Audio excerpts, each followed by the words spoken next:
डाल लेना अध्याय 6। अब कलच के अनुप्रयोग एप्लीकेशन ऑफ डेरिवेटिव। बात नहीं करो, थोड़ी समझाई देती है, ठीक है। इसमें सबसे पहला चीज सीखने के जो लायक है वो है परिवर्तन की दर।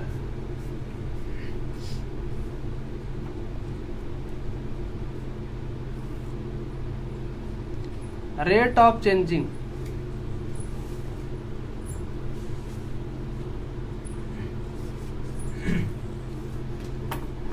हमने अब कलच पढ़ा हुआ है पहले से, कैसा होता है कैसा नहीं होता है। पूछ सकते हो बीच में, ऐसा कुछ नहीं आएगा तो जबरदस्ती नहीं। अवकलन पहले से ही हम लोग पढ़ चुके हैं, ठीक है। क्या होता है क्या नहीं होता है, d/dx को बखूबी सीख चुके हैं कैसे लगाते हैं, ठीक है। लेकिन आज हम सीखेंगे कि इसके उपयोग में यानी अनुप्रयोग में, अनुप्रयोग का मतलब उल्टा उपयोग ना समझा करो, ये रियल में उपयोग ही होता है ना। कभी कभार लोग दुष्परिणाम दुरुपयोग कर देते हैं, और दुरुपयोग नहीं है, अनुप्रयोग है, उसको उपयोग ही बोलते हैं। परिवर्तन की दर, रेट ऑफ चेंजिंग, ठीक है। रेट ऑफ चेंजिंग यानी कि जब उसमें लगातार परिवर्तन हो रहा होता है, उस टाइम की बात हम कर रहे हैं। यानी जब चेंज हो रहा होता है, कैसे, जैसे एक्स बदल रहा है, हम इसको कैसे शो कैसे कर सकते हैं। हम अपने मुंह से तो बता दिए कि कोई चीज बड़ा हो रहा है, यानी ये छोटा सा गुब्बारा है, धीरे धीरे क्या हो रहा है, बड़ा हो रहा है। लेकिन इसको मैथमेटिक्स के थ्रू शो कैसे करेंगे, इसको दर्शाएंगे कैसे। हर चीज को गणित के द्वारा लगभग दर्शाया ही जा सकता है। जैसे हमने बात कर दिया, एक पक्षी है और पक्षी को मैं बोल रहा हूं एक कमरे में बंद है ना। पक्षी एक कमरे में बंद है और वो इस ऊंचाई से ज्यादा नहीं उड़ सकता है। एक पक्षी, चिड़िया समझ लो, चिड़ैया बोलते हो, वो इस कमरे में इतने ऊपर से ज्यादा नहीं उड़ सकता। ये बात सही भी है। अगर कमरे में बंद पक्षी को कर दोगे तो ज्यादा से ज्यादा कितना ऊपर तक उड़ लेगा, इतना, ठीक है कि नहीं। अगर मैं इसकी हाइट को कितना बोल दूं, h मीटर बोल दूं, इस कमरे की हाइट को कितना बोल दूं, h मीटर बोल दूं, और इसमें जो पक्षी है उसको क्या बोल दूं, x बोल दूं, तो इस पर लग जाएगा कॉन्स्ट्रेंट।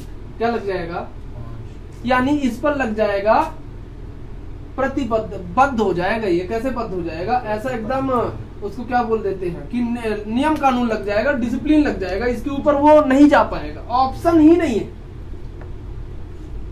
ये इसको क्या बोल सकते हैं, x ज्यादा से ज्यादा कितना हो सकता है, h से छोटा, h से बड़ा नहीं हो सकता। पक्षी ज्यादा से ज्यादा कितना उड़ सकती है, h मीटर, या less than equal to h। समझ रहे हो, पक्षी की मैक्सिमम ऊंचाई कितनी हो सकती है, h से छोटा या h के बराबर, h से ज्यादा नहीं हो सकता। तो हम पक्षी के उड़ने के तरीकों को मैथमेटिक्स में ऐसे शो कर दिए। अगर x तुम्हारा पक्षी होगा और h तुम्हारी उस कमरे की हाइट होगी, अगर पक्षी तुम्हारा कमरे में बंद होगा तब की बात कर रहे है कि नहीं। ये रिलेशन शो करेगा कि नहीं करेगा, करेगा, ठीक है, नहीं करेगा, करेगा ही करेगा।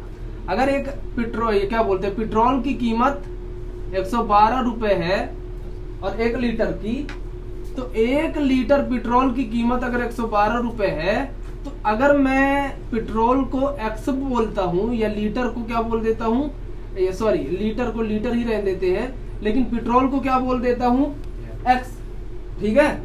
112 है तो x less than equal to 12 है ना। लेकिन ये कंफर्म वैल्यू 112, लेकिन ये कंफर्म वैल्यू है क्या, नहीं है, ये कंफर्म है। लेकिन 112 से ज्यादा जा सकता है, नहीं जा सकता है, तो ये कंफर्म वैल्यू है, तो ये कंफर्म वैल्यू है। कंफर्म वैल्यू कैसे है, क्योंकि x की जो कीमत है वो 112 से ज्यादा नहीं है, लेकिन 112 से कम भी नहीं है। तो मतलब ये रिलेशन तो गलत शो हो रहा है, समझ रहे हो, ये रिलेशन गलत शो हो रहा है। तो इसको दर्शाएंगे कैसे मैथमेटिक्स में? हमने तो बोल दिया एक्स की कीमत जो है, यानी पेट्रोल की कीमत जो है 112 रुपए लगभग है। तो इसको क्या कर देंगे, x less than equal to 112। ये तो गलत हो जाएगा, क्योंकि उससे कम भी मिलने लगेगा इस हिसाब से। इस हिसाब से अगर पेट्रोल मिलने चला, यानी एक्स की कीमत बराबर भी हो सकती है, इससे कम भी हो सकती है, लेकिन हमारा 112 ही है। तो ये तो सिंपल सा आएगा ना, एक्स इक्वल टू 112। कहां दिमाग लगा, एक्स इक्वल टू सिर्फ 112 ही है। अब देखो मैथमेटिक्स में आके बात समझ में आ रही कि नहीं आ रही? बात समझनी जरूरी है। ये चिड़िया अलग कंडीशन बनाता है, ये पेट्रोल अलग कंडीशन बनाता है। तो हर चीज को एक ही तरीके से शो करना बात अलग है, लेकिन हर चीज को मैथमेटिक्स में शो कर सकते हैं, इस बात को जान लो, है ना। हम घूम रहे हैं, सो रहे हैं, कितना सो सकते हैं घंटे के हिसाब से, सारे चीजों को मैथमेटिक्स के हिसाब से, मैथमेटिक्स इक्वेशन और इनइक्वेशन, इनइक्वलिटी बोलते हैं जिसको, असमिका, दोनों के हिसाब से हम शो कर सकते हैं, रिप्रेजेंट कर सकते हैं। ठीक है, तो ये चेंजिंग कैसे शो करेगा, इस चेंजिंग को कैसे बताएं? इस चेंजिंग को देखो, दर की जब बात आती है, रेट की जब बात आती है, तो वो पर सेकंड, पर मिनट, या उसमें समय जरूर ऐड हो जाता है। ठीक है, जब कभी भी चेंज की बात आई, चलो चेंज की बात आई तो हम टाइम की बात अभी नहीं कर रहे हैं, लेकिन जब परिवर्तन की दर की बात आएगी, रेट ऑफ चेंजिंग आएगी, तो उसमें टाइम ऑटोमेटिकली क्या हो जाएगा, ऐड हो जाएगा, टाइम ऑटोमेटिकली ऐड हो जाएगा। क्योंकि जब कोई चीज बदल रहा होता है, ठीक है, when anything is changing anywhere, कहीं पे भी कोई चीज अगर बदल रहा है तो टाइम तो मांगेगा ही मांगेगा। अगर कोई सा भी फल इतने छोटे से इतना बड़ा हो रहा है, मतलब इन दोनों के बीच कुछ ना कुछ तो है, और वो टाइम ही है। और सोर्सेस लगे हैं, लेकिन सबसे ज्यादा तो इंपॉर्टेंट टाइम ही है। टाइम है तभी वो चीज चेंज हो पाया है। ठीक है, तो जब भी कभी चेंजिंग की बात होगी, रेट ऑफ चेंजिंग की बात होगी, तो वहां पे टाइम तो आना तय।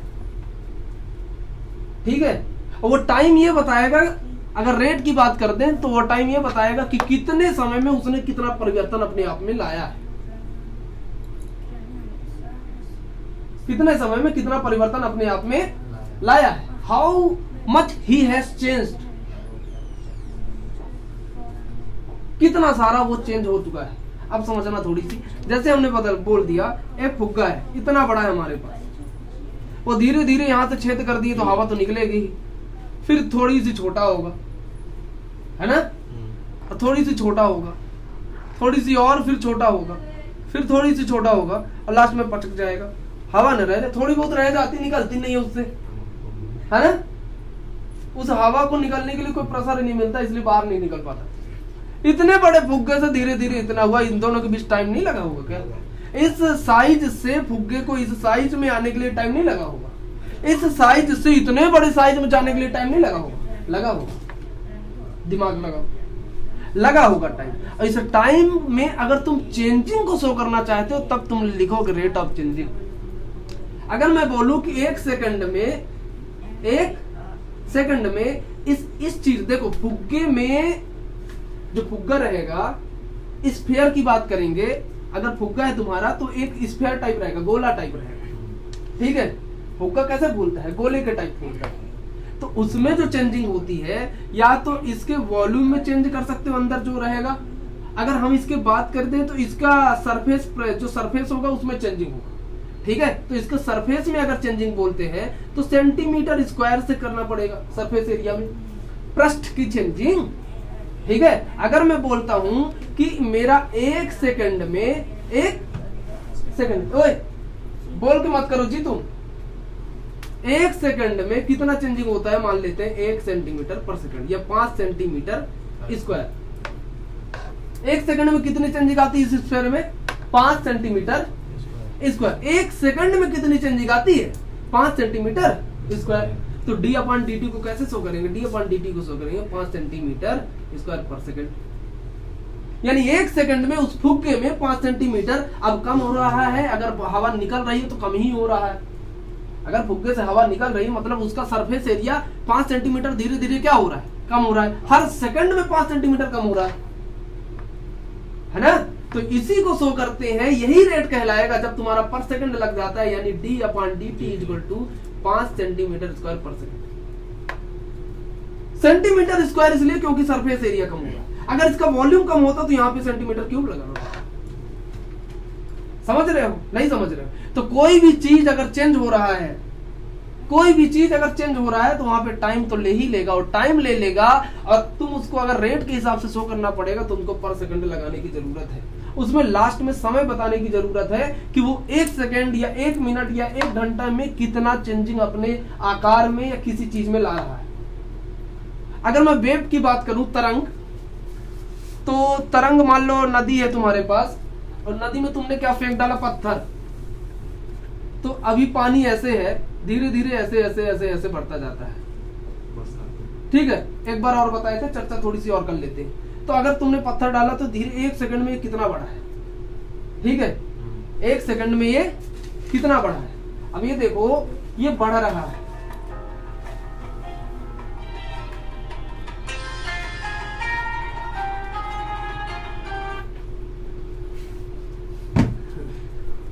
एक सेकंड में ये कितना बड़ा है। तो अगर दूरी पूछा जाएगा तो मीटर में लिखेंगे, सेंटीमीटर में लिखेंगे। सेंटीमीटर बहुत छोटा होता है, मीटर में ही लिखेंगे। 1 सेकंड में बात करेंगे तो मीटर पर सेकंड आएगा। ठीक है, ठीक है। तो ये वेव कितना सेकंड में बदल रहा है, 1 सेकंड में। अगर 1 मिनट में बदल रहा है तो 1 मिनट लिखेंगे, मिनट MIN। समझ रहे हो? तो अगर चेंजिंग शो करनी है तुमको d/dt शो करना है किसी भी चीज में। ठीक है, अगर चेंजिंग शो करनी है तो d/dt शो करना है। d/dt बोले तो d/dt यानी रेट ऑफ चेंजिंग कहलाएगा। कोई भी चीज बदल रहा है वो कितने समय में कितना बदल रहा है वो बताएगा रेट ऑफ चेंजिंग। ठीक है,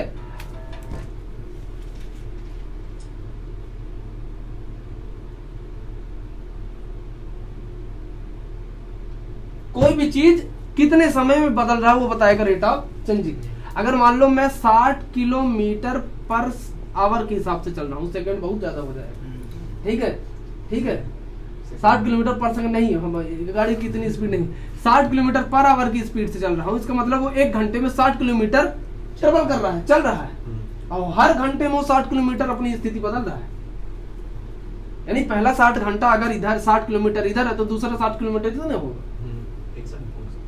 ठीक है, तो 1 घंटे में लगभग 60 किलोमीटर, 1 घंटा बहुत ज्यादा टाइम होता है, सेकंड में भी इसको फाइंड कर सकते हैं। ठीक है, तो 1 सेकंड में कितना करेगा, 1 सेकंड में करेगा। इसको जानना जरूरी है क्योंकि सेकंड में ही ज्यादातर वस्तुएं d/dt चेंज के लिए यूज करेंगे।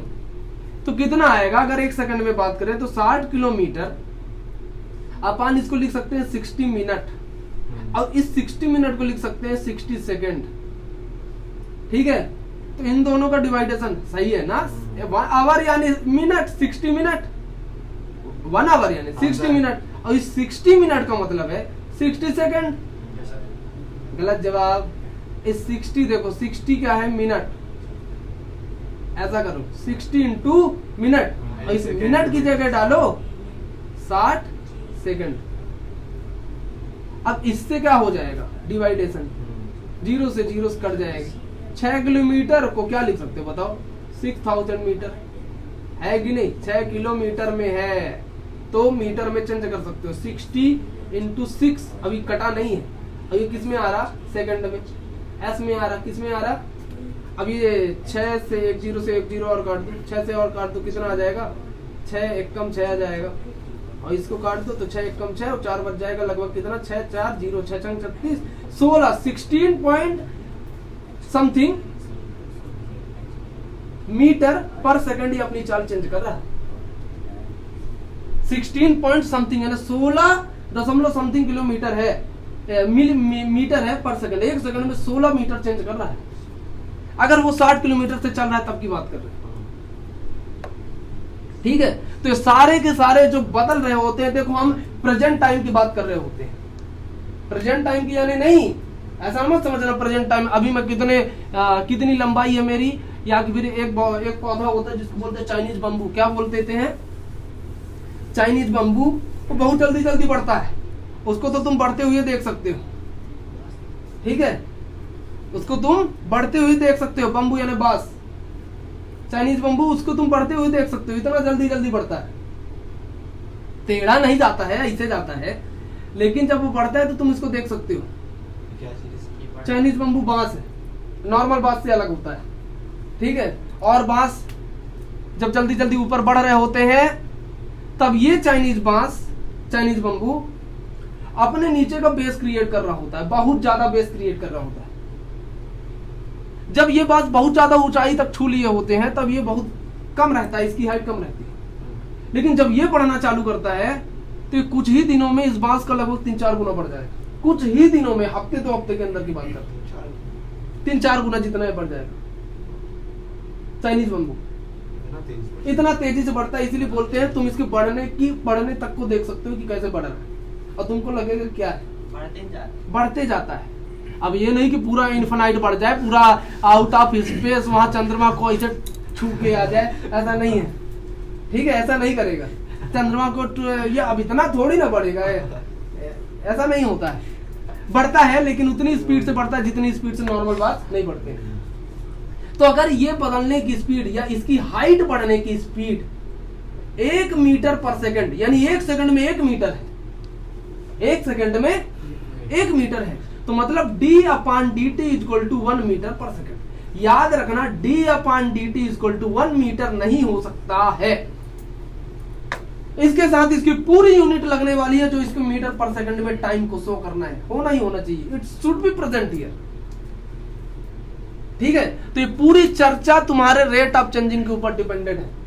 अगर रेट ऑफ चेंजिंग को समझ गए तो क्वेश्चन तो आएगा ही आएगा, समझ में ऐसे आएगा, ये फिजिक्स वाले क्वेश्चन होंगे, ठीक है, पूरे फिजिक्स वाले क्वेश्चन होंगे। लेकिन समझना ये जरूरी है कि जब कोई चीज बदल रही होती है तो उसके साथ तुमको शो करना पड़ेगा मीटर पर सेकंड, अगर लंबाई में चेंजिंग है, if the changing is in length you need to show metre per second.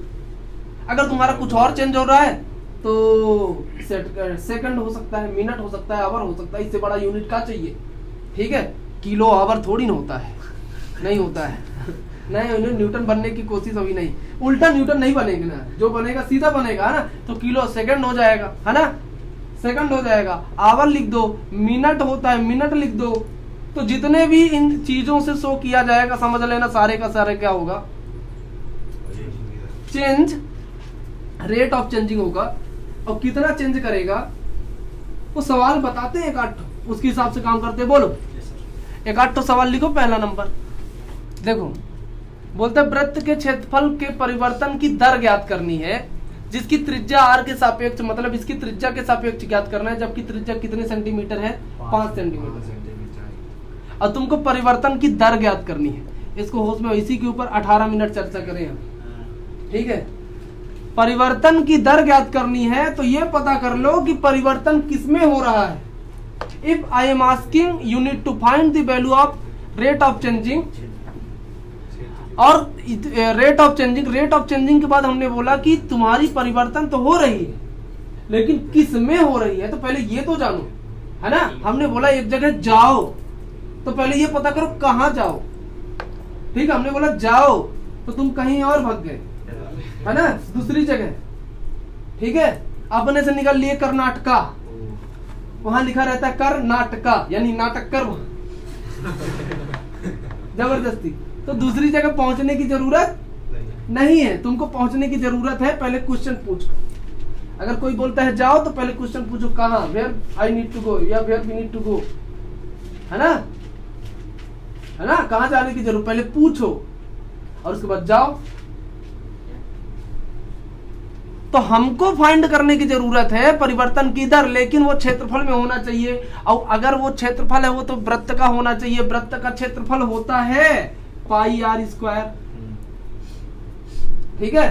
वृत्त का जो एरिया होता है, एरिया ऑफ स्क्वायर, क्या बोलते हैं, सर्कल होता है, πr² होता है। अब इसकी जो चेंजिंग यहां से यहां तक का रेडियस कहलाता है, r कहलाता है। अब r बराबर ये चेंज हो रहा है, r = 5 सेंटीमीटर, लेकिन अगर तुमने इसमें मीटर पर सेकंड लगाया तो dr/dt हो जाएगा।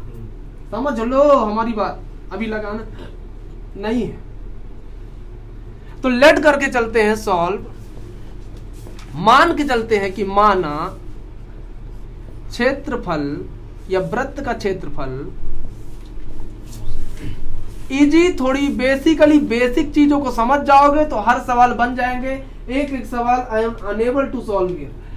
माना वृत्त का क्षेत्रफल ए है, let the area of square is A, और त्रिज्या आर तथा दिया है, और दिया करके लिख लेना एंड गिवन, त्रिज्या आर बराबर 5 सेंटीमीटर। ठीक है, इसका मतलब है कि अगर वृत्त परिवर्तन की दर ज्ञात करनी है तो तुमको तो ये तो पता है डी अपॉन डी टी लाना है। डी अपॉन डी टी तो है परिवर्तन की दर, लेकिन अगर मैं बोलूं कि एरिया में परिवर्तन की दर यानी मतलब है D A upon D T लाना है। एरिया में परिवर्तन यानी change of rate of changing in area. अब rate of changing in area, then you need to show D A upon D T, D A upon D T. अब इसको बहुत अच्छे से जानते हो, ठीक है ना, ध्यान से देखना। सर्कल यहां बना लेना ऐसे, look at here, R equal to 5 centimetre, area equal to A. ठीक है, तो वी नो दैट, या हम जानते हैं क्षेत्रफल, हाँ वृत्त का ही होगा, I am just talking about circle, वृत्त का ही होगा, है ना। A is equal to pi R square, ये एरिया ऑफ सर्कल होता है। तुमको D A upon D T चाहिए तो D A upon D T direct नहीं लिखना, तुमको बताना पड़ेगा। क्या बताना पड़ेगा, यहाँ बताना पड़ेगा कि अब क्या क्षेत्रफल में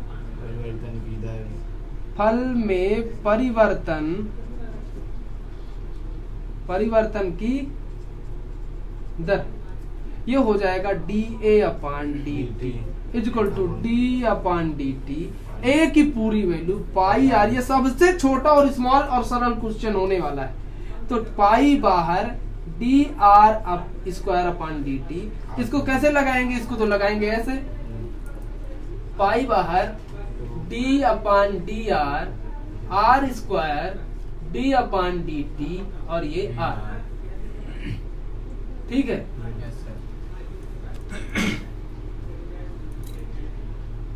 डी अपॉन डी टी, यही सही तो है। अब आर बदल रहा है, ठीक है, तो आर कितना आ जाएगा, पाई कितना आ जाएगा, आर की वैल्यू 2r, और ये D R upon D T, और ये D A upon D T. नहीं दिख रहा, इसमें नहीं दिख रहा, यहाँ दिख रहा है, और ये वाले ठीक है।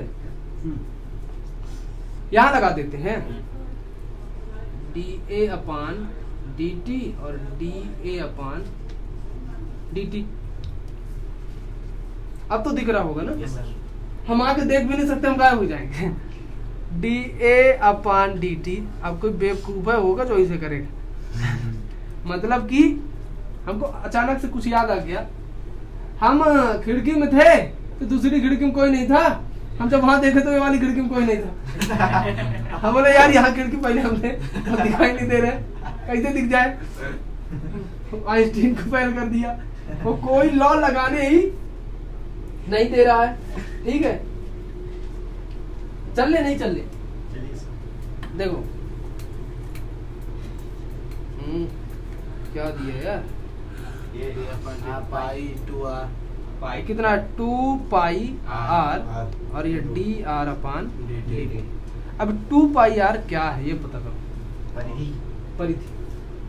2 पाई आर क्या है, 2 पाई आर इसकी क्या है, सरकमफ्रेंस, सरकमफ्रेंस बोले तो परिधि। अब थोड़ी समझना इस बात, ठीक है, एक मिनट ना, थोड़ी पेन देना हमको।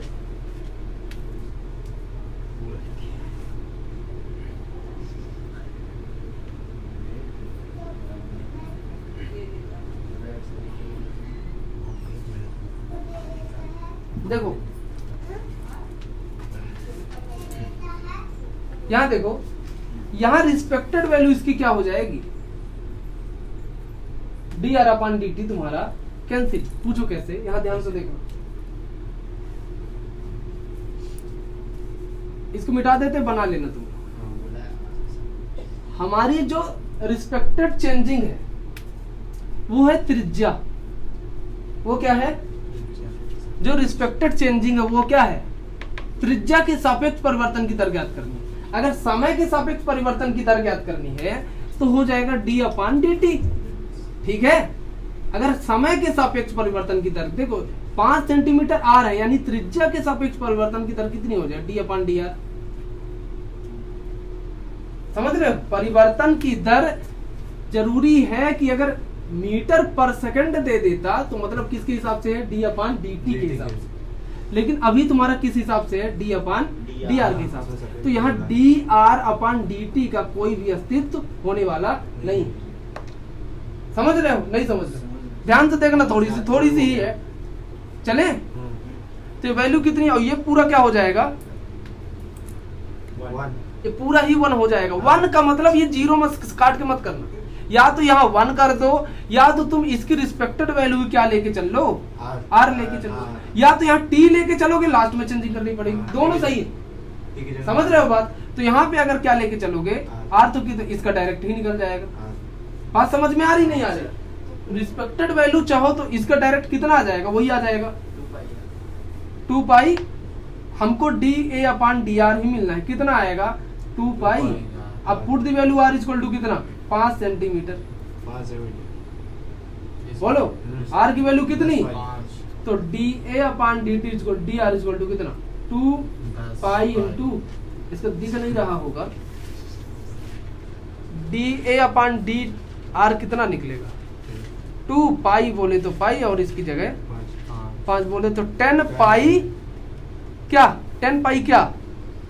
Centimetre square. हाँ, सेंटीमीटर स्क्वायर पर सेकंड नहीं आना। अच्छा, आर लगा है ना, तो सेंटीमीटर स्क्वायर क्या डाल सकते हो? जितनी इसकी यूनिट, तो कितना आएगा बताओ? बताओ रे, इसमें टाइम दिया है? नहीं बदल रहा है, ठीक है। तो कितना आएगा? D A upon D R कितना आ जाएगा बताओ? 10 पाई। हाँ, सेंटीमीटर स्क्वायर पर सेकंड। सेंटीमीटर स्क्वायर पर सेकंड। क्यों? रीजन बताओ।